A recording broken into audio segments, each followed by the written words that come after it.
Panong ang kasiraan at kaguluhan ay mula kay Satanas, gayong siya ang Panginoon, itinatag nina. Adan at Eva ang kaugalian ng pagsamba. Pagkatapos, tiningnan ng alahaya sina Adan at Eva, at ang nangyari sa kanila mula kay Satanas, at kung paano niya sila winasak. Kaya, sinugo ng alahaya ang kanyang salita, at bumangon sina Adan at Eva mula sa kanilang pagkamatay. Nang magbangon si Adan, sinabi niya, "O alahaya Aba, Yahweh! Iyong sinunog at kinuha sa amin ang trigong iyong ibinigay, at iyong binuhos ang tubig sa timba, at iyong sinuno ang iyong mga anghel na humarang sa amin mula sa triguhan. Yung ba kaming wawasakin kung ito ay mula sa iyo? O Aba Yahweh, kunin mo ang aming mga kaluluwa, ngunit huwag mo kaming parusahan." Sinabi ng Aba Yahweh, kaya ba?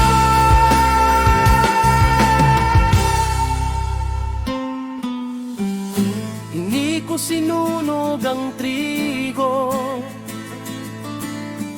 at hindi ko binuhos ang tubig sa timba, at hindi ko sinugo ang aking mga anghel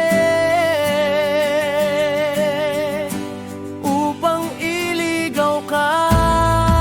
Kung tinito'y si Satanas, ang iyong Panginoon na gumawa nito, siya na iyong pinasakop ang iyong sarili, habang ang aking utos ay itinakwil. Siya ang sumunog sa trigo, nagbuhos ng tubig, at umakay sa inyo sa pagkaligaw. At ang lahat ng pangako niya sa inyo, tunay na panlilinlang, pandaraya, at kasinungalingan. Ngunit gayon, o Adan, kilalanin mo aking kabutihan ginawa sa iyo. At iniutos ng alahaya sa kanyang mga anghel na dalhin sina Adan at Eva sa triguhan, at natagpuan nila ito tulad ng dati, at ang timbay puno ng tubig. Doon ay nakita nila ang isang puno, at may matigas na mana dito, at namangha sila sa kapangyarihan ng alahaya Aba Yahweh. At inutusan sila ng mga anghel na kumain ng mana kapag sila'y nagutom, at isinumpa ng alahaya si Satanas na hindi na muling darating at magwawasak sa triguhan. Pagkatapos, kumuha sina Adan at Eva ng tigo at gumawa ng handog, at dinala ito at inialay sa bundok, sa pook kung saan sila unang nag-alay ng dugo. At muling inialay nila ang handog sa altar na unang itinayo nila. At tumayo sila at nanalangin at nagsumamo sa alahaya, "Ganyan! O Aba Yahweh! Noong kami nasa hardin, ang aming papuri ay umakyat sa iyo, tulad ng handog na ito, at ang aming kalinisang loob ay umakyat sa iyo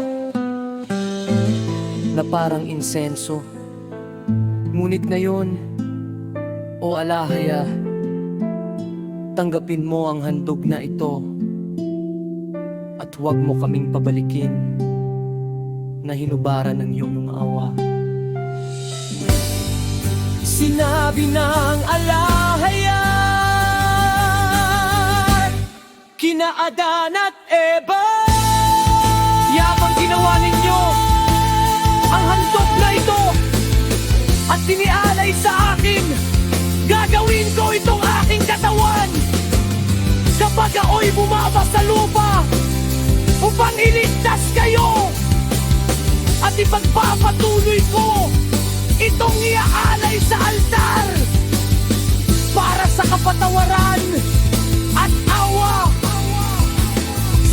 karapat dapat na tumanggap nito. At nagpadala ang alahaya ng maliwanag na apoy sa handog ni na Adan at Eva, at pinuno ito ng kaliwanagan, biyaya at liwanag, at ang Espiritu Santo ay bumaba sa handog na iyon.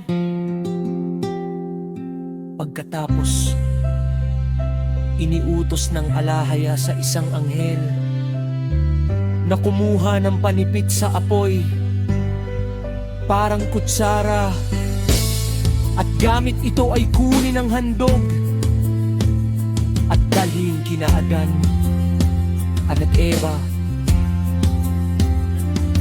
At ginawa ng anghel ang ayon sa iniutos ng alahaya at inialay ito sa kanila. At ang mga kaluluwa ni na Adan at Eva ay naliwanagan, at ang kanilang mga puso ay napuno ng kagalakapan, pagpapuri sa malalim. Sinabi ng alahaya kay Adan, ito'y magiging isang kaugalian ninyo na gawin ito kapag may paghihirap at dalamhati na dumating sa inyo. Ngunit ang inyong pagliligtas at pagpasok sa hardin ay hindi magaganap hanggat hindi natutupad ang mga araw ayon sa napagkasunduan natin. Kung hindi gayon, sa aking habag at awa, ibabalik ko kayo sa halin anning at pabor dahil sa handog na inyong inialay sa aking pangalan. Nagarak si Adan sa mga salitang narinig niya mula sa angahaya-agaya-awa. At sila ni Eva ay sumamba sa harap ng altar at yumukod at bumalik sa tuay Panginoon.